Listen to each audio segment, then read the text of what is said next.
നമ്മളൊന്ന് ശ്രദ്ധിച്ചാൽ നമുക്ക് മനസ്സിലാക്കുവാൻ കഴിയുന്നത്, മുമ്പൊന്നും നാം കണ്ടിട്ടില്ലാത്ത നിലവാരത്തിൽ വളരെ അനിശ്ചിതത്വങ്ങൾ നിറഞ്ഞ ഒരു കാലഘട്ടത്തിലൂടെയാണ് ഞാൻ നിങ്ങളുമൊക്കെ ജീവിച്ചുകൊണ്ടിരിക്കുന്നത് എന്ന് വ്യക്തമായിട്ട് നമുക്ക് മനസ്സിലാക്കുവാൻ കഴിയും. ഒരു ഭവനങ്ങളിലും സമാധാനമില്ല, ആർക്കും സന്തോഷമില്ല, എവിടെയും ദുഃഖങ്ങളും പ്രയാസങ്ങളും നിരാശകളും മാത്രമാണ് എന്ന് വ്യക്തമായിട്ട് നമുക്ക് മനസ്സിലാക്കുവാൻ കഴിയുന്നതാണ്. ഒന്ന് നാം ശ്രദ്ധിച്ചാൽ നമുക്ക് മനസ്സിലാവും, ചില വർഷങ്ങൾക്ക് മുമ്പ് മദ്യവും മയക്കുമരുന്നുമൊക്കെ പൊതുനിരത്തുകളിലും സ്കൂളുകളിലും കലാലയങ്ങളിലുമൊക്കെ നിരോധിച്ചിരുന്ന, അല്ലെങ്കിൽ വിൽപ്പന നടത്തുവാൻ അനുവാദം കൊടുത്തിരുന്നില്ല എന്ന് വ്യക്തമായിട്ട് നമുക്ക് മനസ്സിലാക്കുവാൻ കഴിയുന്നതാണ്. എന്നാൽ ഇന്ന് ആ അവസ്ഥകൾക്കൊക്കെ ഒരു മാറ്റം സംഭവിച്ചിരിക്കുക. ഇന്ന് ആ അവസ്ഥകൾ മാറി. ഇന്ന് മദ്യവും മയക്കുമരുന്നുമൊക്കെ എവിടെയും സുലഭമായി ലഭിക്കുന്ന ഒരു കാലഘട്ടത്തിലൂടെയാണ് നമ്മൾ ഇന്ന് ജീവിച്ചു കൊണ്ടിരിക്കുന്നത്. വീട്ടിൽ നിന്നും സ്കൂളിലേക്ക് പഠനാവശ്യങ്ങൾക്ക് വേണ്ടി കടന്നു പോകുന്ന നമ്മുടെ തലമുറകൾ മദ്യത്തിനും മയക്കുമരുന്നിനുമൊക്കെ അടിമകളായി, അവന്റെ മനസാക്ഷി മരവിച്ചവനായി, ബുദ്ധി മരവിച്ചവനായി, പാപത്തിന്റെ സകല ചേറ്റുകുഴികളിലും വീണ് തിന്മയുടെ ശക്തിയുടെ അധീനതയിൽ പെട്ടുപോകുന്നു എന്ന് വ്യക്തമായിട്ട് നമുക്ക് മനസ്സിലാക്കുവാൻ കഴിയുന്നതാണ്. കഴിഞ്ഞ ദിവസങ്ങളിലൊക്കെ ന്യൂസുകൾ നാം ശ്രദ്ധിച്ചാൽ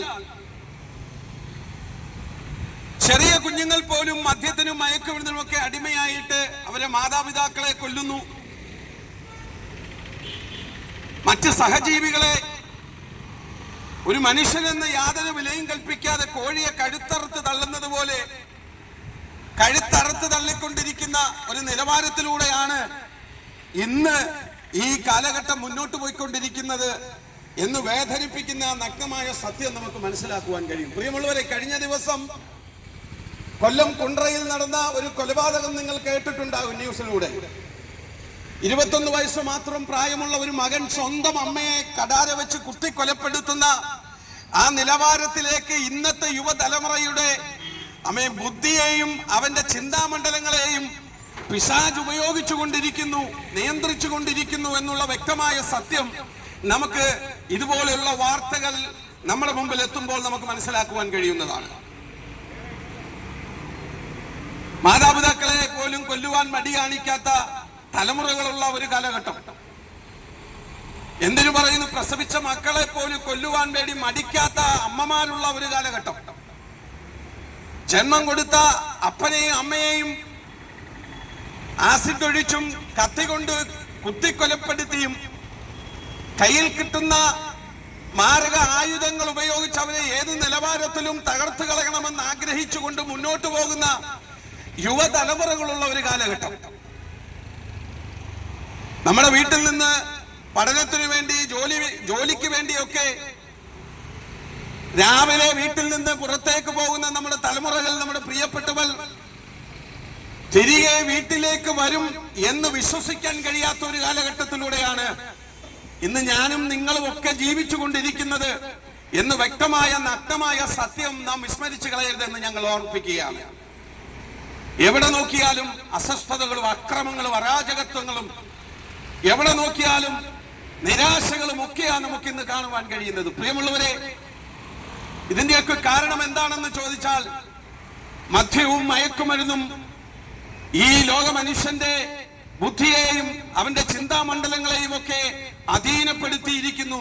അവൻ മദ്യത്തിനും മയക്കുമരുന്നിനും ഒക്കെ അടിമയായി മാറിയിരിക്കുന്നു എന്നുള്ള വ്യക്തമായ സത്യമാണ് നമുക്ക് മനസ്സിലാക്കുവാൻ കഴിയുന്നത്. പ്രിയമുള്ളവരെ, പണ്ടൊക്കെ നാം കേട്ടിട്ടുണ്ട് വിദേശ രാജ്യങ്ങളിൽ മയക്കുമരുന്ന് പിടിച്ചു, MDMA പോലുള്ള മയക്കുമരുന്നുകൾ വിദേശ രാജ്യങ്ങളിൽ മാത്രമാണ് എന്ന് നമ്മൾ കേട്ടിട്ടുണ്ട്. പക്ഷെ ഇന്ന് ഈ ദൈവത്തിന്റെ സ്വന്തം നാടെന്ന് ബ്രിട്ടീഷ് ബ്രിട്ടീഷുകാർ വന്ന് പറയുവാൻ ഇടയായി തീർന്ന ഈ കൊച്ചു കേരളത്തിൽ പോലും MDMA പോലുള്ള മാരകമായ മയക്കുമരുന്നുകൾ വ്യാപാരം നടക്കുന്നു.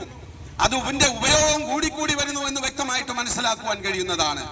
ചെറിയ കുട്ടിയെന്നില്ല, വലിയവരെന്നില്ലാതെ, ആൺ പെൺ വ്യത്യാസമില്ലാതെ, ജാതി മത വർഗ വർണ്ണ വ്യത്യാസമില്ലാതെ സകലരും ഇന്ന് മദ്യവും മയക്കുമരുന്നുമൊക്കെ വിറ്റ് അതിൽ നിന്ന് കിട്ടുന്ന നന്മ കൊണ്ട് മദ്യപാനമൊക്കെ അവൻ ചെയ്തുകൊണ്ട് അവന്റെ ഈ ലോകത്തിന്റെ ഇഷ്ടത്തിനനുസരിച്ച് ചേറ്റുകുഴികളിൽ വീണ് ജീവിച്ചു കൊണ്ടിരിക്കുന്നു. മറ്റുള്ളവർക്ക് തലവേദനയായി, മറ്റുള്ളവരെ സ്വസ്ഥത കെടുത്തിക്കൊണ്ട്, മറ്റുള്ളവരുടെ ജീവനും സമ്പത്തിനും യാതൊരു ഉത്തരവാദിത്വവും കൽപ്പിക്കാതെ അവരെ തകർത്തു കളയുന്ന നിലവാരത്തിലാണ് ഇന്നത്തെ തലമുറയുടെ പോക്കെന്ന് ഞങ്ങൾ വ്യക്തമായിട്ട് ഇന്ന് പകൽക്കാലം നിങ്ങളോട് പറയുവാൻ വേണ്ടി താല്പര്യപ്പെടുകയാണ്.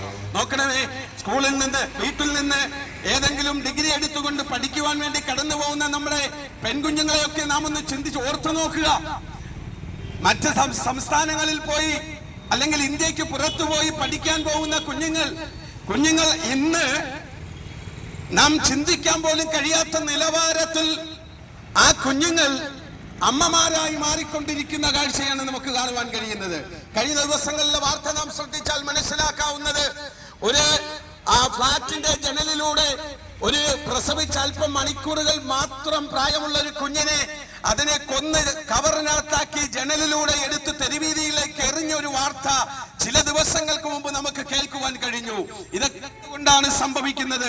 എന്നെ കേൾക്കുന്ന പ്രിയമുള്ളവരോട് ഞങ്ങൾ ചോദിക്കട്ടെ, ഇവിടെ വിദ്യാഭ്യാസത്തിന്റെ കുറവ് കൊണ്ടാണോ ഇങ്ങനെയൊക്കെ അരക്ഷിതമായ അവസ്ഥകൾ സംഭവിക്കുന്നത്?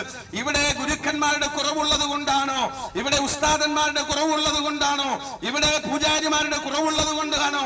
ഇവിടെ പാസ്റ്റേഴ്സിന്റെ കുറവുള്ളത് കൊണ്ടാണോ? അല്ലെങ്കിൽ പള്ളിയിൽ അച്ഛന്മാരുടെ കുറവുള്ളത് കൊണ്ടാണോ? ഏതെങ്കിലും മതപുരോഹിതന്മാരുടെ കുറവ് ഇവിടെ ഉള്ളത് കൊണ്ടാണോ ഇന്നത്തെ യുവതലമുറകൾ ഇങ്ങനെ നാശത്തിലേക്ക് യാത്ര ചെയ്തുകൊണ്ടിരിക്കുന്നത് എന്ന് വ്യക്തമായി നാം ചിന്തിക്കേണ്ടിയിരിക്കുന്നു. ഞാൻ നിങ്ങളോട് പറയുവാൻ താല്പര്യപ്പെടുന്നത്, ചില നാളുകൾക്ക് മുമ്പ് നമ്മുടെ കേരള ഗവൺമെന്റ് വിമുക്തി എന്ന് പറയുന്ന ഒരു പ്രസ്ഥാനത്തിന് രൂപം കൊടുക്കാൻ ഇടയായി തീർന്നു. എന്താണ് അതുകൊണ്ട് ഉദ്ദേശിക്കുന്നതെന്ന് അറിയാമോ? കേരളത്തിൽ നടക്കുന്ന മദ്യത്തിനും മയക്കുമരുന്നിനും ഒരറുതി ഉണ്ടാക്കുക. കേരളത്തിലായിരിക്കുന്ന അല്ലെങ്കിൽ ഇന്ത്യയിലുള്ള ഈ ജനത്തെ മുഴുവൻ മയക്കുമരുന്നിൽ നിന്ന് രക്ഷിക്കുവാൻ വേണ്ടി, അല്ലെങ്കിൽ മദ്യത്തിന്റെ അടിമത്തത്തിൽ നിന്ന് രക്ഷിച്ചെടുക്കുവാൻ വേണ്ടി ഒരു സംഘടന രൂപം ചെയ്യപ്പെട്ടു. ആ സംഘടനയാണ് വിമുക്തി എന്ന് പറയുന്നത്. ഞങ്ങൾ ഇങ്ങനെ മനസ്സിലാക്കുവാൻ വേണ്ടി താല്പര്യപ്പെടുകയാണ്. ഏതൊക്കെ ഭരണാധികാരികൾ മാറി മാറി ഇന്ത്യ ഭരിച്ചാലും കേരളം ഭരിച്ചാലും ഇവിടെ മദ്യത്തിനും മയക്കുമരുന്നിനും യാതൊരു കുറവും ഉണ്ടാകുകയില്ല. ഈ ജനമൊക്കെയും മദ്യത്തിനും മയക്കുമരുന്നിനും അടിമപ്പെട്ടുകൊണ്ട് അതിന് പിന്നാലെ പോയി അവരെ യൗവനം പോലും എറിഞ്ഞ് ഉടച്ചു കളയുന്ന ഒരു നിലവാരത്തിലേക്ക് കാര്യങ്ങൾ നീങ്ങിക്കൊണ്ടിരിക്കുന്നു. എന്ന് വെച്ചാൽ ഞങ്ങൾ പറയുന്നത് ഇത്രയേ ഉള്ളൂ, ഏതൊക്കെ ഭരണാധികാരികൾ ഇവിടെ നമ്മളെ ഭരിച്ചാലും ശരി, ഈ ലോകത്ത് യാതൊരു മാറ്റവും സംഭവിക്കാൻ പോകുന്നില്ല. ഇന്ന് നടന്നുകൊണ്ടിരിക്കുന്നതിന്റെ 100 ഇരട്ടിയായി അടുത്ത ദിവസങ്ങളിൽ സംഭവങ്ങൾ നടക്കാൻ പോകുകയാണെന്ന് നമുക്ക് മനസ്സിലാക്കുവാൻ കഴിയും. ഇന്നത്തെ ഈ പോക്ക് കണ്ടാൽ ഏതു മനുഷ്യനും ഭയം തോന്നുന്ന നിലവാരത്തിലുള്ള ആ ഒരു പോക്കാണ് ഇന്ന് ഈ നാട് സഞ്ചരിച്ചു കൊണ്ടിരിക്കുന്നതെന്ന് വ്യക്തമായി ഞങ്ങൾ നിങ്ങളോട് പറയുവാൻ ആഗ്രഹിക്കുകയാണ്. അവിടെയാണ് ഞങ്ങൾ വിളിച്ചു പറയുന്ന ലോകരക്ഷിതാവായിരിക്കുന്ന യേശു ക്രിസ്തുവിന്റെ നാമത്തിന്റെ വ്യത്യാസം എന്ന് പറയുന്നത്. എന്നെ കേൾക്കുന്ന പ്രിയമുള്ളവരോട് ഞങ്ങൾ പറയട്ടെ, ഞങ്ങളുടെ കൂടെയുള്ള പലരുമുണ്ട് മദ്യം ഉപയോഗിക്കുകയും മയക്കുമരുന്ന് ഉപയോഗിക്കുകയും ഒക്കെ ചെയ്തിരുന്ന, മറ്റുള്ളവർക്ക് തലവേദന ഉണ്ടാക്കിയിരുന്ന പലരും ഇന്ന് ഞങ്ങളോട് കൂടെയുണ്ട്. പ്രിയമുള്ളവരെ, എന്തുകൊണ്ടാണെന്ന് അറിയാമോ? യേശു എന്ന ദൈവത്തിന്റെ സ്നേഹം അവർ അനുഭവിക്കുവാൻ തുടങ്ങിയപ്പോൾ, യേശു എന്ന ആ രക്ഷിതാവിനെ അവർ ആരാധിക്കുവാൻ തുടങ്ങിയപ്പോൾ, യേശുവിനെ അവർ വിശ്വസിക്കുവാൻ തുടങ്ങിയപ്പോൾ അവരുടെ മനസ്സിന് രൂപാന്തരം സംഭവിക്കുവാൻ തുടങ്ങി. മറ്റുള്ളവനെ ഉപദ്രവിക്കുന്നത് ദൈവഹിതമല്ല എന്ന് മനസ്സിലാക്കി അവർ ആ ദൈവത്തിലേക്ക് അടുക്കുവാൻ തുടങ്ങി. മദ്യവും മയക്കുമരുന്നുമൊക്കെ അവനവനെ തന്നെ നശിപ്പിക്കുകയാണെന്നും മറ്റുള്ളവരെ അത് നശിപ്പിച്ചു കൊണ്ടിരിക്കുകയാണെന്നുമൊക്കെ യേശുവിന്റെ സ്നേഹം ഞങ്ങളുടെ ഹൃദയങ്ങളിൽ വന്നപ്പോൾ, ഞങ്ങൾക്ക് മനസ്സിലായപ്പോൾ, ഞങ്ങളുടെ പഴയ സ്വഭാവത്തെ വിട്ടുകളഞ്ഞിട്ട് മറ്റുള്ളവരെ സ്നേഹിക്കുന്നവരായി, മറ്റുള്ളവർക്ക് നന്മ ചെയ്യുന്നവരായി, യേശു എന്ന രക്ഷിതാവിന്റെ അനുഗാമികളായി മാറുവാൻ ഇടയായി തീർന്നു. ഇതിവിടെ നിന്ന് വിളിച്ചു പറയുന്ന എന്റെ പേര് മത്തായി എന്നല്ല, മർക്കോസ് എന്നല്ല, ലൂക്കോസ് എന്നല്ല, മാധവൻ എന്നല്ല. ഇതിവിടെ നിന്ന് നിങ്ങളോട് വിളിച്ചു പറയുന്ന എന്റെ പേര് ഷിഹാബുദ്ദീൻ എന്ന ഒരു പാരമ്പര്യ മുസ്ലിം കുടുംബത്തിൽ വാപ്പയുടെയും ഉമ്മയുടെയും 3 മക്കളിൽ 2ാമത്തവനായി ജനിച്ചു വളർത്തപ്പെട്ടു. ലോകത്തിന്റെ എല്ലാ അഴുക്കുചാലുകളിലും ജീവിച്ചിരുന്ന ഷിഹാബുദ്ദീൻ അത്യാവശ്യം പാർട്ടി പ്രവർത്തനവും തല്ലും വെട്ടും കുത്തുമൊക്കെയായി ജീവിച്ചിരുന്നപ്പോൾ ജീവിതത്തിന്റെ എങ്ങനെയും ജീവിതം അവസാനിപ്പിച്ച് കളയാമെന്ന് ആഗ്രഹിച്ച് അവൻ ജീവിച്ചിരുന്ന ഒരു വ്യക്തിയായിരുന്നു ഞാൻ. ഒരു രാത്രികാലം സ്വസ്ഥമായിട്ട് ഒന്ന് ഉറങ്ങണമെങ്കിൽ വടിവാളുകൾ എന്റെ കട്ടിലിനടിയിൽ നിരത്തി വെച്ചിട്ട് കിടന്നിരുന്ന ഒരു ഭൂതകാലം എനിക്ക് ഓർത്തെടുക്കുവാൻ കഴിയും. പ്രിയമുള്ളവരെ, എന്നെ ആ സ്വഭാവത്തിൽ നിന്ന് മാറ്റിയെടുത്തത് ഞാൻ വിശ്വസിച്ചിരുന്ന മതപ്രസ്ഥാനങ്ങളല്ല, ഞാൻ വിശ്വസിച്ചിരുന്ന ലോക നേതാക്കന്മാരല്ല, ഞാൻ വിശ്വസിച്ചിരുന്ന ഒരു തത്വസംഹിതകളുമല്ല, ഞാൻ വിശ്വസിച്ചിരുന്ന ഒരു മതഗ്രന്ഥവുമല്ല. എന്നെ ആ സ്വഭാവത്തിൽ നിന്ന് മാറ്റിയെടുത്ത് ഒരു രൂപാന്തരം പ്രാപിച്ച മനുഷ്യനാക്കി മാറ്റിയത് ലോകരക്ഷിതാവായിരിക്കുന്ന യേശുക്രിസ്തു എന്ന ലോകത്തിന്റെ രക്ഷിതാവാണെന്ന് ഈ പകൽക്കാലം ഞങ്ങൾ നിങ്ങളോട് വിളിച്ചു പറയുവാൻ താല്പര്യപ്പെടുകയാണ്. മറ്റുള്ളവരെ ഉപദ്രവിക്കുവാൻ വേണ്ടി വടിവാളുമായി നടന്നിരുന്ന ശിഹാബുദ്ദീൻ ഇന്ന് പകൽക്കാലം ഒരു മൈക്കം പിടിച്ചുകൊണ്ട് ദേശത്തിന്റെ മുമ്പിൽ വന്നു നിന്ന് മാറ്റമില്ലാത്ത രക്ഷയുടെ സന്ദേശം ഇങ്ങനെ വിളിച്ചറിയിക്കണമെങ്കിൽ എന്റെ ഉള്ളിൽ നടന്ന രൂപാന്തരത്തിന്റെ മാറ്റമാണ് ഇതെന്ന് നിങ്ങൾ മനസ്സിലാക്കണം. എന്നെ കേൾക്കുന്ന പ്രിയമുള്ളവരോട് ഞങ്ങൾ പറയട്ടെ, ഇത് ഞങ്ങൾ വിളിച്ചു പറയുമ്പോൾ നിങ്ങൾ ചിന്തിക്കും, യേശുക്രിസ്തു ക്രിസ്ത്യാനികളുടെ ദൈവമല്ലേ? യേശുക്രിസ്തു എങ്ങനെ മുസൽമാനെ രക്ഷിക്കും? യേശുക്രിസ്തു ക്രിസ്ത്യാനികളുടെ ദൈവമല്ലേ? യേശുക്രിസ്തു എങ്ങനെ ഹിന്ദുവിനെ രക്ഷിക്കും? യേശുക്രിസ്തു ക്രിസ്ത്യാനികളുടെ ദൈവം. അതുകൊണ്ട് യഹൂദനെ, യവനനെയും, സിഖുകാരനെ, പാർസിയെയും, ബുദ്ധമതസ്ഥനെയും, ജൈനമതസ്ഥനെയും യേശുക്രിസ്തു എങ്ങനെ രക്ഷിക്കുമെന്ന് നിങ്ങൾ ചിന്തിക്കുന്ന വ്യക്തിയാണെങ്കിൽ ഈ പകൽക്കാലം ഞങ്ങൾ വിളിച്ചു പറയുന്നു, യേശുവിന് അസാധ്യമായിട്ടൊന്നുമില്ല.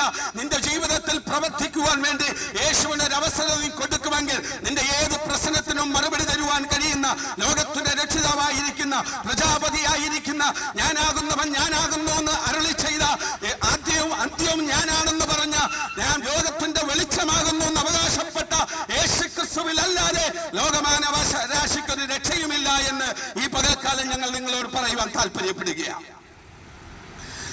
ഒരു നിമിഷം നിങ്ങൾ ചിന്തിക്കണം. ഇവിടെ നമ്മൾ ഈ ലോകത്ത് ജീവിക്കുമ്പോൾ, സ്കൂളിൽ നിന്ന് പഠിക്കുമ്പോൾ, ചരിത്ര പുസ്തകങ്ങൾ നമ്മോടൊക്കെ നമ്മൾ മനസ്സിലാക്കിയിട്ടുണ്ട്. ഒരുപാട് ചരിത്ര പുരുഷന്മാർ ഈ ലോകത്തിൽ അവതരിച്ചിട്ടുണ്ട്. ഒരുപാട് ചരിത്ര പുരുഷന്മാർ ഈ ലോകത്തിൽ അവതരിച്ചിട്ടുണ്ട്. എന്നാൽ അവരൊക്കെ ഇവിടെ വന്നിട്ട് അവരിൽ നിക്ഷിപ്തമായ കാര്യങ്ങൾ ഇവിടെ ചെയ്തുകൊണ്ട് ഒടുവിൽ മരണമെന്ന സമസ്യയ്ക്ക് മുമ്പിൽ കീഴടങ്ങുവാനിടയായി തീർന്നു. എന്റെ പ്രിയമുള്ളവരോട് ഞങ്ങൾ ചോദിക്കട്ടെ, ആ ചരിത്ര പുരുഷന്മാരൊക്കെ ഇന്ന് കാല യവനികയ്ക്കുള്ളിൽ മറഞ്ഞിരിക്കുമ്പോൾ ഞങ്ങൾ ഇന്ന് പകൽക്കാലം ഈ ദേശത്തോട് വിളിച്ചു പറയുന്ന ലോകത്തിന്റെ വെളിച്ചമാകുന്നു അവകാശപ്പെട്ട ശ്രീ യേശുക്രിസ്തു എന്ന് പറയുന്ന ചരിത്ര പുരുഷൻ തന്റെ ജനനം കൊണ്ട് ചരിത്രത്തെ പോലും AD എന്നും BC എന്നും രണ്ടായി വേർതിരിച്ച ചരിത്ര പുരുഷനായിരിക്കുന്ന ശ്രീ യേശുക്രിസ്തു ലോകമാനവരാശിയുടെ പാപത്തിനു വേണ്ടി മരിച്ചു, അടക്കപ്പെട്ടു, ഉയർത്തെഴുന്നേറ്റ് ഇന്നും സ്വർഗത്തിൽ വസിക്കുന്ന ദൈവമാണെന്ന് ഈ പകൽക്കാലം ശിഹാബുദ്ദീൻ ഇവിടെ നിന്ന് വിളിച്ചു പറയുവാൻ വേണ്ടി താല്പര്യപ്പെടുകയാണ്. പ്രിയമുള്ളവരെ, വാസ്തവം അതാണ്. അതുകൊണ്ടാണ് ശിഹാബുദ്ദീൻ മാറ്റമില്ലാത്ത ദൈവത്തിന്റെ രക്ഷയുടെ സന്ദേശവുമായി ദേശങ്ങൾ തോറും ഇങ്ങനെ സഞ്ചരിച്ചു കൊണ്ടിരിക്കുന്നത്. എന്നെ കേൾക്കുന്ന പ്രിയമുള്ളവരോട് ഞങ്ങൾ പറയട്ടെ, ഏതെങ്കിലും ഒരു മനുഷ്യൻ ആരാധിച്ച് ദൈവമാക്കിയ ദൈവത്തെയല്ല ഞങ്ങൾ ഇന്ന് പകലിൽ ഈ ദേശനിവാസികളോട് വിളിച്ചു പറയുന്നത്. സാക്ഷാൽ ദൈവമായിരുന്ന, ലോകത്തിന്റെ വെളിച്ചമായിരിക്കുന്ന, ഞാനാകുന്നവൻ ഞാനാകുന്നു എന്ന് അരുളി ചെയ്ത യേശുക്രിസ്തു എന്ന രക്ഷിതാവിനെയാ ഈ പകൽക്കാലവും ഞങ്ങൾ ഈ ദേശനിവാസികളോട് വിളിച്ചു പറയുന്നത്. പ്രിയമുള്ളവരെ, അവൻ ദൈവമായിരിക്കെ ദൈവമെന്ന സമത്വം മുറുകെ പിടിക്കാതെ തന്നെത്താൻ ഒഴിച്ചു വേഷത്തിൽ മനുഷ്യനായി വിളങ്ങി താനൊരു കന്യകയായ മറിയയുടെ ഉദരത്തിൽ ദൈവത്തിന്റെ പരിശുദ്ധാത്മാവിനാൽ ജന്മമെടുത്ത് ഈ താണ ഭൂമിയിൽ അവതരിപ്പാനിടയായി തീർന്നു. മനുഷ്യരിൽ നിന്ന് മനുഷ്യരിലേക്ക് അമേ ജന്മം എടുക്കുമ്പോൾ ഞങ്ങൾ വിളിച്ചു പറയുന്നു, യേശുക്രിസ്തുവിന്റെ ജനനത്തിൽ കണ്ട വ്യത്യാസം ലോകത്തിൽ മറ്റൊരിടത്തും നാം കണ്ടിട്ടില്ല. ഏതൊക്കെ ചരിത്ര പുരുഷന്മാർ ഇവിടെ ജനിച്ചിട്ടുണ്ടെങ്കിലും അവർ മനുഷ്യരിൽ നിന്ന് മനുഷ്യരിലേക്ക് ജനിച്ച ചരിത്ര പുരുഷന്മാരാ.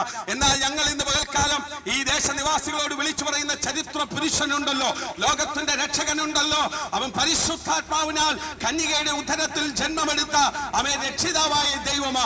വിശുദ്ധ തിരുവെഴുത്തിൽ വ്യക്തമായി പ്രസ്താവിക്കുന്നു, അവൻ മാനവരാശിയെ അവരുടെ പാപത്തിൽ നിന്ന് വിടുവിപ്പാൻ ഇരിക്കുക ഉണ്ട്. അവന് രക്ഷകൻ എന്ന അർത്ഥം വരുന്ന യേശു എന്ന പേർ വിളിക്കണം. എന്നെ കേൾക്കുന്ന പ്രിയമുള്ളവരോട് പറയുന്നു, യേശു എന്ന നാമം രക്ഷകൻ എന്നാണ് അർത്ഥം. യേശു സകല മാനവരാശിയെയും രക്ഷിക്കുന്നതിന് വേണ്ടിയാണ് ഈ കാൽവറി കൊലക്കളത്തിൽ യാഗമായി മാറിയത്. താൻ ദൈവമായിരുന്നു, ദൈവമെന്ന സമത്വം മുറുകെ പിടിക്കാതെ ഈ താണഭൂമിയിൽ അവതരിച്ചത് തന്റെ സാദൃശ്യത്തിൽ സൃഷ്ടിച്ച മനുഷ്യനെ പാപത്തിന്റെ ശമ്പളമായിരിക്കുന്ന നിത്യമരണത്തിൽ നിന്ന് രക്ഷിച്ചെടുക്കുവാൻ വേണ്ടിയായിരുന്നു. അതുകൊണ്ട് യേശുക്രിസ്തു ഭൂമിയിൽ അവതരിച്ചു. 33 വയസ്സ് വരെ ഈ ഭൂമിയിൽ ജീവിച്ച യേശുക്രിസ്തുവിനെ കുറിച്ച് ലോക മനുഷ്യനാകട്ടെ പിശാചിനാകട്ടെ ഒരു ന്യൂനതയും കണ്ടെത്തുവാൻ കഴിയാതെ പരിശുദ്ധനായി താൻ ജീവിക്കുവാനിടയായി തീർന്നു. തന്റെ ജീവിതം കൊണ്ട് എന്താണ് ജീവിതമെന്ന് മാതൃകാപരമായി കാണിച്ചു നൽകി. താൻ രോഗികളെ സൗഖ്യമാക്കി, ഭൂതം ബാധിച്ചവനെ ശാസിച്ച് ഭൂതത്തെ പുറത്താക്കി, മരിച്ചവനെ ഉയർത്തെഴുന്നേൽപ്പിച്ച് ദൈവരാജ്യത്തിന്റെ സുവിശേഷം ഘോഷിച്ചുകൊണ്ട് താൻ 33 വയസ്സ് വരെ ഇവിടെ ജീവിച്ചു 3.5 വർഷക്കാലം ശുശ്രൂഷ ചെയ്ത് ലോകത്തിൽ സുവിശേഷത്തെ അറിയിച്ചു കൊണ്ടിരുന്നു. ഈ പകൽക്കാലവും ഞങ്ങൾ ഈ ദേശനിവാസികളോട് വിളിച്ചു പറയുന്നത് ആ ലോകരക്ഷിതാവായിരിക്കുന്ന യേശുക്രിസ്തു എന്ന സുവിശേഷത്തെയാ ഞങ്ങൾ വിളിച്ചു പറയുന്നത്. ലോകരക്ഷിതാവായിരിക്കുന്ന യേശുക്രിസ്തുവിന്റെ സുവിശേഷത്തെയാണ്. പ്രിയമുള്ളവരെ, സുവിശേഷം എന്നതോ സ്തോത്രം ദാവീദിന്റെ സന്തതിയായി ജനിച്ചു, മരിച്ചു, അടക്കപ്പെട്ട് ഉയർത്തെഴുന്നേറ്റ് ഇന്നും വസിക്കുന്ന യേശുക്രിസ്തുവാകുന്നു. അതാകുന്നു ഞങ്ങളുടെ സുവിശേഷമെന്ന് വിശുദ്ധ തിരുവെഴുത്തിൽ വ്യക്തമായി പറഞ്ഞിരിക്കുക. ഈ ദൈവം ഈ കാണുന്ന പ്രപഞ്ചമൊക്കെയും ഒരു വാക്കുകൊണ്ട് ഉളവാക്കുവാനിടയായി തീർന്നു. ഇന്ന് ശാസ്ത്രം പറയുന്നു മനുഷ്യൻ കുരങ്ങിൽ നിന്ന് ജനിച്ചവനാണെന്ന് പറയുന്നു.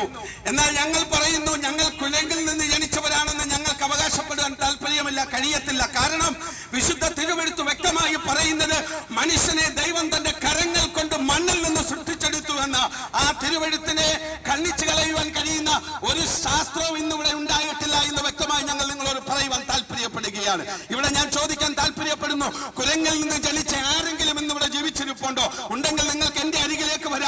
നിങ്ങൾ കുരങ്ങിൽ നിന്നാണ് ജനിച്ചതെന്ന് പറയുന്നെങ്കിൽ വ്യക്തമായ വചന അടിസ്ഥാനത്തിൽ ഞാൻ നിങ്ങൾക്ക് തെളിവ് കാണിച്ചു തരാം. നിങ്ങൾ ജനിച്ചിരിക്കുന്നത് കുരങ്ങിൽ നിന്ന് പരിണാമം സംഭവിച്ചിട്ടല്ല, നിങ്ങൾ യേശു എന്ന രക്ഷിതാവിന്റെ കരങ്ങളാൽ സൃഷ്ടിക്കപ്പെട്ട ദൈവത്തിന്റെ സൃഷ്ടികളിൽ മണിമകുടമായിരിക്കുന്ന മനുഷ്യ സൃഷ്ടിയാണെന്ന് വിശുദ്ധ തിരുവെഴുത്ത് പറഞ്ഞിരിക്കുന്നത് ഞാൻ നിങ്ങൾക്ക് കാണിച്ചു തരാം. പ്രിയമുള്ളവരെ, ആർക്കെങ്കിലും സംശയമുണ്ടെങ്കിൽ എന്റെ അരികിലേക്ക് നിങ്ങൾക്ക് അടുത്തു വരാം. ഹല്ലേലൂയ. ഈ ദൈവം മനുഷ്യനെ സൃഷ്ടിച്ച എന്തിനാ? ദൈവത്തിന് വേണമെങ്കിൽ മനുഷ്യനെ ഉളവാകട്ടെ എന്ന് പറഞ്ഞാൽ മനുഷ്യന് ഉളവാകുമായിരുന്നു, ജനിക്കുമായിരുന്നു. പക്ഷേ ഈ ലോകത്തിൽ ഇന്ന് കണ്ടുകൊണ്ടിരിക്കുന്ന ആകാശവും ഭൂമി അതിനുള്ള സകല ചരാചരങ്ങളെയും കോടാനുകോടി ഗാലക്സികളെയും നക്ഷത്രങ്ങളെയും ഉപഗ്രഹങ്ങളെയും ഒക്കെ നിർമ്മിച്ച ഒരു വാക്കുകൊണ്ട് സകലത്തെയും സൃഷ്ടിച്ച ദൈവം തന്റെ കരങ്ങൾ കൊണ്ട് മനുഷ്യനെ മണ്ണിൽ നിന്ന് മെനഞ്ഞെടുപ്പാനിടയായി തീർന്നു. വിശുദ്ധ തിരുവെഴുത്ത് പറയുന്നത് തന്റെ സാദൃശ്യത്തിൽ ദൈവം മനുഷ്യനെ സൃഷ്ടിച്ചു. ദൈവം മനുഷ്യനെ സൃഷ്ടിച്ചത് ദൈവത്തിന്റെ അതേ സ്വരൂപത്തിലാ, അതിനൊരു മാറ്റവുമില്ല. ദൈവം കുരങ്ങായിരുന്നില്ല. കുരങ്ങായിരുന്നെങ്കിൽ ഞാനും നിങ്ങളുമൊക്കെ ശാസ്ത്രം പറയുന്നത് പോലെ കുരങ്ങായി ജനിക്കേണ്ടവരായിരുന്നു. പക്ഷെ ഇന്ന് മനുഷ്യനായിരിക്കുന്നത് ദൈവം സൃഷ്ടിതാവ് കുരങ്ങല്ലാത്തത് കൊണ്ടാണ്. എന്നെയും നിങ്ങളെയൊക്കെ ദൈവം സൃഷ്ടിച്ച എന്തിനാണെന്ന് അറിയാമോ? ദൈവത്തോട് നാം സഹവസിക്കുന്നതിന് വേണ്ടി, ദൈവത്തോട് നാം സംസാരിക്കുന്നതിന് വേണ്ടി, ദൈവവുമായിട്ട് കൂട്ടുവാസം ചെയ്യുന്നതിന് വേണ്ടി, ദൈവത്തോട് നാം പ്രാർത്ഥിക്കുന്നതിന് വേണ്ടി, ദൈവത്തിന് കൊടുക്കേണ്ട മഹത്വം ദൈവത്തിന് കൊടുക്കുന്നതിന് വേണ്ടിയാ എന്നെയും നിങ്ങളെയും ദൈവം സൃഷ്ടിച്ചത്. പ്രിയമുള്ളവരെ, പക്ഷേ ഞാനും നിങ്ങളുമൊക്കെ എന്ത് ചെയ്തു? ആദാമിയ സന്തതിയായി ജനിച്ചത് കൊണ്ട് ദൈവത്തോട് തന്നെ പാപം ചെയ്ത ആദാമിന്റെയും ഹവ്വയുടെയും സന്തതിയായി മനുഷ്യ പരമ്പര ജനിച്ചത് കൊണ്ട് അവൻ പാപത്തിന് കീഴിലായി മാറി എന്നുള്ളതാണ് വ്യക്തമായ സത്യം. വിശുദ്ധ തിരുവെഴുത്ത് നമ്മൾ ഉൽപ്പത്തി പുസ്തകം വായിക്കുമ്പോൾ വ്യക്തമായിട്ട് ഇവിടെ മനസ്സിലാക്കുവാൻ കഴിയുന്നത് ആദമിനെ ദൈവം സൃഷ്ടിച്ചു. ആദമിനെ ദൈവം സൃഷ്ടിച്ച് ഏദൻ പർദീസയിലാക്കിയിട്ട് മനുഷ്യൻ ഏകനായിരിക്കുന്നത് നന്നല്ലെന്ന് കണ്ട ദൈവം ആദമിനെ ഉറക്കി കിടത്തി അവന്റെ വാരിയലിൽ ഒന്ന് എടുത്തിട്ട് ഹവ്വ എന്ന് പറയുന്ന സ്ത്രീയെ കൂടി ദൈവം സൃഷ്ടിപ്പാനിടയായി തീർന്നു. ആ സ്ത്രീയെ ആദമിന് ദൈവം കൊടുത്തു. ആ പർദീസയിൽ ദൈവം അവരെ ആക്കി വെച്ചു. എന്നിട്ട് ദൈവം ഇപ്രകാരം പറഞ്ഞു, ഇവിടെയുള്ള സകല വൃക്ഷത്തിന്റെയും ഫലം നിങ്ങൾക്ക് ഭക്ഷിക്കാം, പക്ഷേ നന്മ തിന്മകളെ തിരിച്ചറിയുന്ന വൃക്ഷത്തിന്റെ ഫലം നിങ്ങൾ ഭക്ഷിക്കരുത്. ഭക്ഷിക്കുന്ന നാളിൽ നിങ്ങൾക്ക് ആത്മീയ മരണം സംഭവിക്കുമെന്ന് വിശുദ്ധ തിരുവെഴുത്തിൽ ദൈവം വ്യക്തമായിട്ട് പറഞ്ഞിരിക്കുക. ആ ഏദൻ പർദീസയിൽ ആക്കി വെച്ച ആദമും ഹവ്വയും പിശാചിന്റെ വശീകരണ വാക്കുകളാൽ ഉപായത്താൽ പിശാച് ചതിക്കുവാൻ കടന്നു വന്നപ്പോൾ അവന്റെ വാക്കുകൾക്ക് കാതുകൊടുത്തത് നിമിത്തം ദൈവത്തിന്റെ തേജസ് നഷ്ടപ്പെട്ടവരായി. ആ ദൈവം എന്ത് കഴിക്കരുതെന്ന് പറഞ്ഞോ നന്മതിന്മകളെ കുറിച്ചുള്ള വൃക്ഷത്തിന്റെ ഫലം വാങ്ങി കഴിച്ച് അവര് പാപത്തിന് അടിമകളായി മാറുവാനിടയായി തുടങ്ങി. ഇത് നിമിത്തം മനുഷ്യജാതി മുഴുവൻ ആ ദൈവത്തിന്റെ ശാപത്തിന് കീഴിലായി മാറി. തന്റെ സാദൃശ്യത്തിൽ ദൈവം സൃഷ്ടിച്ച മനുഷ്യനെ ആ പാപത്തിന്റെ ശമ്പളമാകുന്ന നിത്യമരണത്തിൽ നിന്ന് രക്ഷിച്ചെടുക്കുവാൻ കാലത്തിന്റെ സമ്പൂർണതയിൽ യേശു എന്ന രക്ഷിതാവ് ഭൂമിയിൽ അവതരിച്ചു. എന്തിനാണെന്നറിയാമോ? പാപിയായിരിക്കുന്ന ഒരു മനുഷ്യനും പാപിയായിരിക്കുന്ന ഒരു ചരിത്ര പുരുഷനും പാപിയായിരിക്കുന്ന ഒരു വ്യക്തിത്വത്തിനും പാപത്തിന്റെ ശമ്പളത്തിൽ കിടക്കുന്ന പാപത്തിന്റെ ശമ്പളത്തിന് അവകാശിയായി കിടക്കുന്ന മാനവരാശിയെ പാപത്തിൽ നിന്ന് രക്ഷിപ്പാൻ കഴിയത്തില്ല. അങ്ങനെ രക്ഷിച്ചെടുക്കണമെങ്കിൽ പരിശുദ്ധനായ ഒരുവൻ ജനിച്ചേ മതിയാകത്തുള്ളൂ. അതിനുവേണ്ടിയായി യേശുക്രിസ്തു ഭൂമിയിൽ അവതരിച്ചത്. യേശുക്രിസ്തു ഇവിടെ 33 വയസ്സ് വരെ ജീവിച്ചിട്ടും ഒരു ന്യൂനതയും ചെയ്തിട്ടില്ല. പാപം തൊട്ടു തീണ്ടാത്തവനായിരുന്നു, പരിശുദ്ധനായിരുന്നു. പിശാചിന് പോലും അവനിൽ ഒരു ന്യൂനത കണ്ടെത്തുവാൻ കഴിഞ്ഞില്ല. അവൻ മരണത്തെ ജയിച്ച്, ലോകത്തെ ജയിച്ച്, പിശാചിന്റെ തന്ത്രങ്ങളെ ജയിച്ച് അവൻ ഉയർത്തെഴുന്നേൽപ്പാൻ ഇടയായി തീർന്നത് മനുഷ്യനായതുകൊണ്ടല്ല, അവൻ സാക്ഷാൽ ദൈവമായതുകൊണ്ടാ. യേശുക്രിസ്തു സാക്ഷാൽ ദൈവമാ. യേശുക്രിസ്തുവിനല്ലാതെ ലോകമാനവരാശിക്ക് ഒരു രക്ഷയില്ല എന്ന് ഈ പകൽക്കാലം ശിഹാബുദ്ദീൻ ഇവിടെ നിന്ന് വിളിച്ചു പറയുമ്പോൾ എന്നെ കേൾക്കുന്ന പ്രിയമുള്ളവരെ, ഞങ്ങൾ നിങ്ങളോട് പറയാൻ താല്പര്യപ്പെടുന്നത് നിന്റെ കർമ്മമാർഗങ്ങളൊന്നും നിന്നെ രക്ഷിച്ചെടുക്കുവാൻ പര്യാപ്തമായ കാര്യമല്ലെന്നാണ്. നാമോട് നന്മ ചെയ്താൽ അതിന്റെ പ്രതിഫലം അനുഭവിക്കുവാൻ നമുക്ക് കഴിയും. നാം ചെയ്തതിന്റെ നല്ലതാണെങ്കിലും തീയതാണെങ്കിലും അതിന് പ്രതിഫലം തരാൻ കഴിയുന്ന ലോകത്തിന്റെ രക്ഷിതാവായിരിക്കുന്ന യേശുക്രിസ്തു എന്ന രക്ഷിതാവ് വിളിച്ചു പറയുന്നതാ, ഞാൻ വേഗം വരാൻ പോകുന്നു. ഓരോരുത്തരും അവനവന്റെ പ്രവൃത്തിക്ക് തക്കവണ്ണം കൊടുപ്പാൻ പ്രതിഫലം എന്റെ വക്കൽ ഉണ്ടെന്ന് പറഞ്ഞ ലോകരക്ഷിതാവായ യേശുക്രിസ്തു ഇതാ വേഗം വരുന്നു. പ്രിയമുള്ളവരെ, ഈ ലോകത്തിലേക്ക് നമ്മൾ നോക്കിയാൽ ഇന്ന് നടക്കുന്ന അനിഷ്ട സംഭവങ്ങൾ, അക്രമങ്ങൾ, യുദ്ധങ്ങൾ, ശാപങ്ങൾ, ഭൂകമ്പങ്ങൾ, ഇതൊക്കെ നമ്മോട് വിളിച്ചു പറയുന്ന ഒരു കാര്യമുണ്ട്. യേശുവിന്റെ വരവ് ഏറ്റവും ആസന്നമായിരിക്കുന്നു എന്നുള്ളതാണ്. എന്നെ കേൾക്കുന്ന പ്രിയമുള്ളവരോട് ഞങ്ങൾ വിളിച്ചു പറയുന്നു, ആരെങ്കിലും നമ്മുടെ നന്മ പ്രവൃത്തികൾ കൊണ്ട് സ്വർഗരാജ്യം അവകാശമാക്കാമെന്ന് തീരുമാനിച്ചിട്ടുണ്ടെങ്കിൽ, അങ്ങനെ വിഡ്ഢിത്തം വിശ്വസിച്ചിട്ടുണ്ടെങ്കിൽ, ഈ പകലിൽ ഞാൻ നിങ്ങളോട് വിളിച്ചു പറയട്ടെ, വിശുദ്ധ തിരുവഴുത്തിനോട് ചേർന്ന് യേശുവിനല്ലാതെ ലോകമാനവരാശിയെ രക്ഷിപ്പാൻ മറ്റാർക്കും കഴിയുകയില്ല. യേശുവല്ലാതെ മാനവരാശിയുടെ പാപത്തിന് വേണ്ടി കാൽവറി ക്രൂശിൽ വേറെ ആരും മരിച്ചിട്ടില്ല. യേശു തന്റെ ജീവനെ കൊടുത്തത് ലോകമാനവരാശിയെ രക്ഷിക്കുവാൻ വേണ്ടിയാ.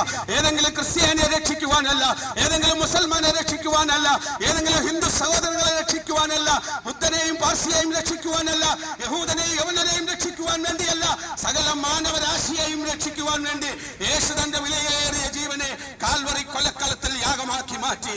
ഇത്രത്തോളം സ്നേഹിക്കുന്ന, ഇത്രത്തോളം കരുതുന്ന, ഇത്രത്തോളം ആശ്വസിപ്പിക്കാൻ കഴിയുന്ന മറ്റൊരു ദൈവത്തെ നമുക്ക് കാണിച്ചു തരാൻ കഴിയുമോ? പ്രിയമുള്ളവരെ, ഞങ്ങൾ ഇന്ന് പകൽക്കാലവും വിശുദ്ധ തിരുവഴുത്തിനോട് വിളിച്ചു പറയുകയാണ്, മറ്റൊരുവനിലും രക്ഷയില്ല. നാം രക്ഷിക്കപ്പെടുവാൻ ആകാശത്തിൻ കീഴിൽ മനുഷ്യനെ നൽകപ്പെട്ട യേശുവെന്നൊരു നാമമല്ലാതെ മറ്റൊരു നാമവുമില്ല എന്ന് വിശുദ്ധ തിരുവഴുത്ത് വ്യക്തമായി അസന്നിഗ്ധമായി അടിവരയിട്ട് വിളിച്ചു പറയുന്നു. എന്നെ കേൾക്കുന്ന പ്രിയമുള്ളവരോ, ഞങ്ങൾ വിളിച്ചു പറയട്ടെ, യേശുക്രിസ്തുവിനെ രക്ഷിതാവുമായി നിങ്ങളുടെ ഹൃദയം കൊണ്ട് വിശ്വസിക്കുകയും അധരം കൊണ്ട് രക്ഷയ്ക്ക് വേണ്ടി ഏറ്റുപറഞ്ഞു സ്വീകരിക്കുകയും ചെയ്താൽ താങ്കളുടെ പാവം രക്താംബരം പോലെ കടിച്ചുവപ്പായിരുന്നാലും അതിനെ ഹിമം പോലെ വെളുപ്പിക്കുമെന്ന് വിശുദ്ധ തിരുവഴുത്ത് വിളിച്ചു പറയുകയാ. ഇന്ന് മുതൽക്കാലം ഈ തിരുവചനം കേൾക്കുമ്പോൾ ഇത് ഞങ്ങൾക്ക് ആവശ്യമല്ല എന്ന് പറഞ്ഞു പിന്നിലോട്ട് തള്ളിക്കളഞ്ഞിട്ട് ഈ നാശത്തിലേക്ക് കുതിക്കുന്നവരാണ് നിങ്ങളെങ്കിൽ ഞങ്ങൾ വിളിച്ചു പറയുന്നു, നാശത്തിലേക്ക് പോകുന്നവരുടെ കൂട്ടത്തിലല്ല, വിശ്വസിച്ച് ജീവരക്ഷ പ്രാപിക്കുന്നവരുടെ കൂട്ടത്തിൽ നിങ്ങളും ഈ യേശുവിനോടൊപ്പം എടുക്കപ്പെടുവാൻ നിങ്ങളെ തന്നെ ഒരുക്കുക, നിങ്ങളെ തന്നെ ഒന്ന് സമർപ്പിക്കുക. ആ യേശുവിന്റെ പാതാരബിന്ദങ്ങളിൽ നിങ്ങളെ ഏൽപ്പിച്ചു കൊടുത്തുകൊണ്ട്, യേശുവേ ഞാനൊരു പാപിയാണ്, എന്നെ രക്ഷിക്കണമേ എന്നൊന്ന് പറയുവാൻ, ഒന്ന് പ്രാർത്ഥിക്കുവാൻ നിങ്ങൾ തയ്യാറാണെങ്കിൽ, എന്നെ കേൾക്കുന്ന സഹോദര സഹോദരി, മാതാവേ പിതാവേ കുഞ്ഞുങ്ങളെ, നിങ്ങളെ രക്ഷിച്ചെടുക്കുവാൻ കഴിയുന്ന ലോകത്തിന്റെ പ്രഭുവായിരിക്കുന്ന, ലോകത്തിന്റെ രക്ഷകനായിരിക്കുന്ന ആ യേശു എന്ന രക്ഷിതാവ് ഈ പകൽക്കാലവും ആഗ്രഹിക്കുകയാണ്. ആ കർത്താവിന്റെ തിരുവെഴുത്ത് വ്യക്തമായി ഇങ്ങനെ നമ്മോട് വിളിച്ചു പറയുക, ജീവപുസ്തകത്തിൽ പേരെഴുതി കാണാത്ത ഏവനെയും തീപ്പൊയ്കയിൽ തള്ളിയിടും. ജീവപുസ്തകത്തിൽ പേരെഴുതി കാണാത്ത ഏവനെയും തീപ്പൊയ്കയിൽ തള്ളിയിടുമെന്ന് വിശുദ്ധ തിരുവെഴുത്ത് വ്യക്തമായി പറഞ്ഞിട്ടുണ്ടെങ്കിൽ, ആകാശം മാറിയാലും ഭൂമി മാറിയാലും വചനത്തിന്റെ വള്ളിക്കും പുള്ളിക്കും മാറ്റമില്ല. താൻ രക്ഷിക്കപ്പെട്ട വ്യക്തിയല്ല എങ്കിൽ താൻ നിത്യ ഗന്ധകം കത്തുന്ന തീപ്പൊയ്കയ്ക്ക് അവകാശിയായി മാറുമെന്ന് ഈ പകലിൽ ഞങ്ങൾ നിങ്ങളോട് വിളിച്ചു പറയാൻ താല്പര്യപ്പെടുകയാണ്. ഒരു കാര്യം കൂടി നിങ്ങളെ ഓർമ്മിപ്പിച്ചുകൊണ്ട് ഞാൻ എന്റെ വാക്കുകളെ ഉപസംഹരിക്കുവാൻ വേണ്ടി താല്പര്യപ്പെടുകയാണ്. ഈ ലോകത്തിൽ നാം ജീവിക്കുമ്പോൾ ഗവൺമെന്റ് പറഞ്ഞിരിക്കുന്ന എല്ലാ ആ നിയമങ്ങൾക്കും നാം അനുസരിച്ചെങ്കിലേ പറ്റൂ, കീഴടങ്ങിയെങ്കിലേ പറ്റൂ.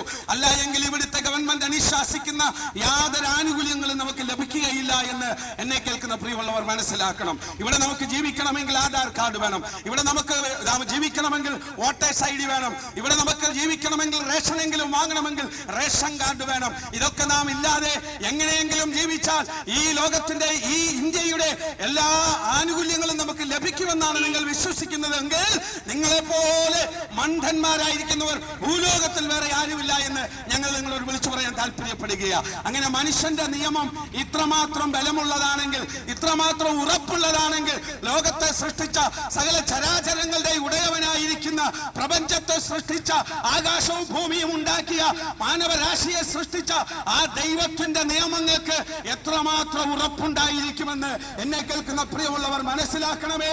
വിശുദ്ധ തിരുവെഴുത്ത് പറയുന്നു, ജീവപുസ്തകത്തിൽ പേരെഴുതി കാണാത്ത ഏവനെയും തീപ്പൊയ്കയിൽ തള്ളിയിടുമെന്ന് പറയുന്നു. അങ്ങനെയാണെങ്കിൽ യേശുവിന്റെ സന്നിധിയിൽ അനേക പുസ്തകങ്ങളുണ്ട്.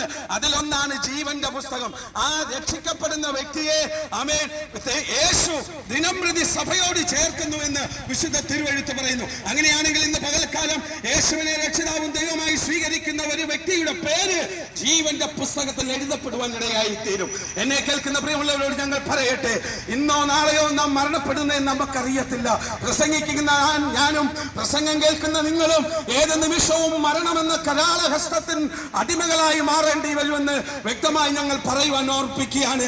കഴിഞ്ഞ ദിവസം വയനാട്ടിൽ സംഭവിച്ച കാര്യം നിങ്ങൾക്കറിയത്തില്ലേ?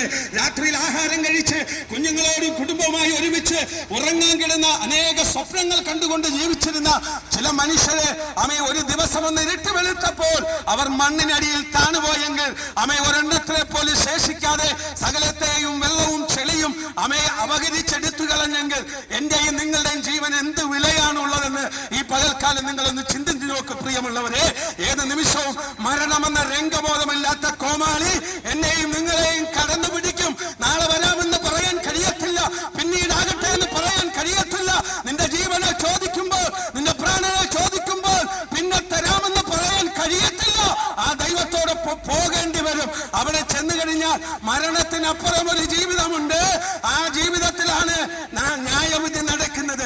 അവിടെ നാം ചെയ്തതിന്റെ ഒക്കെ ശമ്പളം തരാൻ കഴിയുന്ന ലോകത്തിന്റെ രക്ഷിതാവായിരിക്കുന്ന യേശു ക്രിസ്തു എന്ന രക്ഷിതാവ് നിന്റെ നന്മ തിന്മകളെ തിരിക്കുന്ന ദിവസമാണ് എന്നുള്ള മറന്നു കളയരുത് എന്ന് ഞങ്ങൾ നിങ്ങളോട് ഓർപ്പിക്കുകയാണ്. പ്രിയമുള്ളവരെ, അന്ന് നാം ചെയ്തതിന്റെ കൂലി തരുവാൻ ആ രക്ഷകൻ ഇന്നും ജീവനോടെ ഇരിക്കുന്നുവെന്ന് ഞങ്ങൾ നിങ്ങളോട് പറയുവാൻ താല്പര്യപ്പെടുക. അതുകൊണ്ട് എന്നെ കേൾക്കുന്ന പ്രിയമുള്ളവരെ, നിങ്ങൾ ഏത് മനുഷ്യരാകട്ടെ, മുസൽമാനാകട്ടെ, ഹിന്ദുവാകട്ടെ, ക്രിസ്ത്യാനിയാകട്ടെ, നിങ്ങൾ മനുഷ്യനാണെങ്കിൽ നിങ്ങളുടെ ആത്മാവിന്റെ രക്ഷയ്ക്ക് വേണ്ടി പ്രവർത്തിക്കുക. നിങ്ങളുടെ ആത്മാവിനെ രക്ഷിപ്പാൻ കഴിയുന്ന ഒറ്റ ഒരുവനേ ഉള്ളൂ, അത് ലോകരക്ഷിതാവായ യേശു ക്രിസ്തുവ. വിശുദ്ധ തിരുവെഴുത്ത് അതുകൊണ്ടാ പറഞ്ഞത്, മറ്റൊരുവനിലും രക്ഷയില്ല. നാം രക്ഷിക്കപ്പെടുവാൻ ആകാശത്തിൻ കീഴിൽ മനുഷ്യരുടെ നൽകപ്പെട്ട യേശു എന്നൊരു നാമമല്ലാതെ മറ്റൊരു നാമവും ഇല്ല എന്ന് ശിഹാബുദ്ദീൻ ഇന്നുപോലെ നിന്ന് ദൈവവചനത്തിന്റെ അടിസ്ഥാനത്തിൽ അടിവരയിട്ട് വിളിച്ചു പറയുക. മറ്റൊരുവനിലും രക്ഷയില്ല. പ്രിയമുള്ളവരെ, നിങ്ങൾ യേശുവിനെ ദൈവമായി സ്വീകരിച്ച് നിങ്ങളെ നിത്യതയെ ഉറപ്പിക്കുക.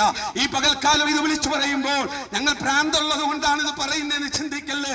നിങ്ങൾ ഞങ്ങളെ നോക്കിയാൽ വ്യക്തമായി നിങ്ങൾക്ക് മനസ്സിലാകും, നിങ്ങളെക്കാൾ ഒക്കെയും മാന്യമായ നിലവാരത്തിലാണ് ഞങ്ങൾ ഇവിടെ വന്ന് നിൽക്കുന്നതെന്ന് നിങ്ങൾക്ക് മനസ്സിലാക്കാൻ പറ്റും. ഞങ്ങൾ ഭ്രാന്തുള്ളവരായതുകൊണ്ടല്ല, ഞങ്ങളെ ദൈവം വിളിച്ച് ദൈവത്തിന്റെ വേലയ്ക്ക് വേർതിരിച്ചത് കൊണ്ട്. മുസൽമാനായിരുന്ന എന്നെ വിളിച്ചതും ഹിന്ദുവായിരുന്ന മറ്റു സഹോദരങ്ങളെ വിളിച്ചതും മറ്റു മതവിശ്വാസങ്ങളിൽ ജീവിച്ചിരുന്നവരെ മതത്തിൽ നിന്ന് മതത്തിലേക്ക് മാറിയല്ല, മതത്തിൽ നിന്ന് ജീവിച്ചിരുന്നവരെ ദൈവഭക്തിയിലേക്ക് ദൈവം മാറ്റിയെടുപ്പാനിടയായി തീർന്നു. നമുക്കാവശ്യം മതത്തിന്റെ ഭക്തിയല്ല, നമുക്കാവശ്യം ദൈവഭക്തിയാണ്. മതം നമ്മെ രക്ഷിക്കയില്ല. നമ്മെ ദൈവമാണ്. നാം ചെയ്തതിന്റെ നന്മതിന്മകൾക്കുള്ള പ്രതിഫലം തരുന്നത് മതങ്ങളല്ല, നാം ചെയ്തതിന്റെ പ്രതിഫലം തരുന്നത് ദൈവമാണ്. ആ ദൈവം ഇന്നും ജീവിക്കുന്നു. അവനിതാ വേഗം വരാൻ വന്നു. അവന് വരവിൽ നാം എടുക്കപ്പെടുവാൻ ഈ പകൽക്കാലം യേശുവിനെ രക്ഷിതാവും ദൈവമായി സ്വീകരിച്ചുകൊണ്ട് നിങ്ങളുടെ നിത്യതയെ ഉറപ്പിക്കുവാൻ എന്ന് പറഞ്ഞുകൊണ്ട് ഞാൻ എന്റെ വാക്കുകളിൽ നിന്ന് പിന്മാറുവാൻ താല്പര്യപ്പെടുന്നു. ഈ വചനങ്ങളാൽ ദൈവമായ കർത്താവ് അവരെ അനുഗ്രഹിക്കട്ടെ. കർത്തദാസൻ ഇപ്പോൾ നിങ്ങൾക്ക് വേണ്ടി പ്രാർത്ഥിക്കും എന്ന് ഈ പകൽക്കാലം ഞങ്ങൾ നിങ്ങളോട് വിളിച്ചു പറയാൻ താല്പര്യപ്പെടുകയാണ്.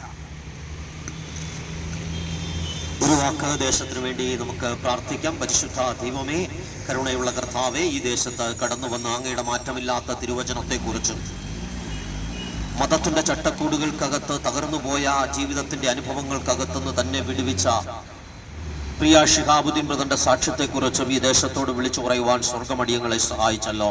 കേൾക്കപ്പെട്ട എല്ലാ പ്രിയപ്പെട്ടവർക്കും അത് വലിയ വിടുതലാക്കി അനുഗ്രഹമാക്കി തീർക്കുമാറാകണമെന്ന് പ്രാർത്ഥിക്കുന്നു. ജീവിച്ചിരിക്കുമ്പോൾ തന്നെ യേശുവിനെ കണ്ടെത്തി നിത്യജീവനെ ഉറപ്പിച്ച് കർത്താവിൻ്റെ ദാസനായി, കർത്താവിൻ്റെ ദാസിയായി മാറുവാൻ തക്കവണ്ണം എല്ലാ പ്രിയപ്പെട്ടവരെ ഇവിടെ നിന്ന് അനുഗ്രഹിക്കണമേ. അവനെ കൈക്കൊണ്ട് അവൻ്റെ നാമത്തിൽ വിശ്വസിക്കുന്ന ഏവർക്കും ദൈവമക്കളാകുവാൻ അവൻ അധികാരം കൊടുത്തു എന്ന് തിരുവചനത്തിലുണ്ടല്ലോ. അവൻ്റെ പുത്രനായ യേശുവിൻ്റെ രക്തം സകല പാവവും പോക്കി നമ്മെ ശുദ്ധീകരിക്കുന്നു എന്ന തിരുവചനം പറയുന്നുവല്ലോ. യേശുക്രിസ്തുവിൻ്റെ രക്തത്താൽ കഴുകപ്പെട്ടവരായി, യേശുക്രിസ്തുവിലുള്ള വിശ്വാസത്താൽ ദൈവമകനായി ദൈവമകളായി ജനിക്കപ്പെട്ടവരായി ക്രിസ്തുവിലെ പ്രത്യാശയിൽ മുന്നോട്ട് പോകുവാൻ ഈ ദേശനിവാസികളെല്ലാം ദൈവം അനുഗ്രഹിക്കണമെന്ന് പ്രാർത്ഥിക്കുന്നു. വ്യാപാര സ്ഥാപനങ്ങളിൽ, വാഹനങ്ങൾക്കകത്ത്, അതുപോലെ ഭവനങ്ങൾക്കകത്ത്, വഴിയോരങ്ങളിലൊക്കെ ഇരുന്ന് ഞങ്ങളെ ശ്രമിച്ച എല്ലാ പ്രിയപ്പെട്ടവരെ അവിടെ നിന്ന് അനുഗ്രഹിക്കണമേ. പിതാവിന്റെയും പുത്രന്റെയും പരിശുദ്ധാത്മാവിന്റെയും നാമത്തിൽ ഞങ്ങൾ ഈ ദേശത്തെ അനുഗ്രഹിച്ച് പ്രാർത്ഥിക്കുന്നു. അനുഗ്രഹമായി തീരട്ടെ യേശു ക്രിസ്തുവിൻ നാമത്തിൽ തന്നെ, ആമേൻ. യേശു ക്രിസ്തു പാപികളെ രക്ഷിക്കുന്നു. യേശു ക്രിസ്തു രോഗികളെ സൗഖ്യമാക്കുന്നു. യേശു ക്രിസ്തു പരിശുദ്ധാത്മാവിനെ ദാനമായി നൽകുന്നു. യേശു ക്രിസ്തു രാജാതി രാജാവായി വേഗം വരുന്നു. കൈപ്പട്ടൂർ ദേശമേ, നിന്റെ ദൈവത്തെ എതിരേൽപ്പാൻ ഒരുങ്ങിക്കൊള്ളുക. Hallelujah, hallelujah, hallelujah. ഇത്രയും നേരം ഞങ്ങളെ ശ്രമിച്ച എല്ലാ പ്രിയപ്പെട്ടവരോടുള്ള നന്ദി അറിയിച്ചുകൊണ്ട് അടുത്ത സ്ഥലത്തേക്ക് ഞങ്ങൾ യാത്രയാകുന്നു. ദൈവം എല്ലാവരെയും സഹായിക്കട്ടെ, അനുഗ്രഹിക്കട്ടെ.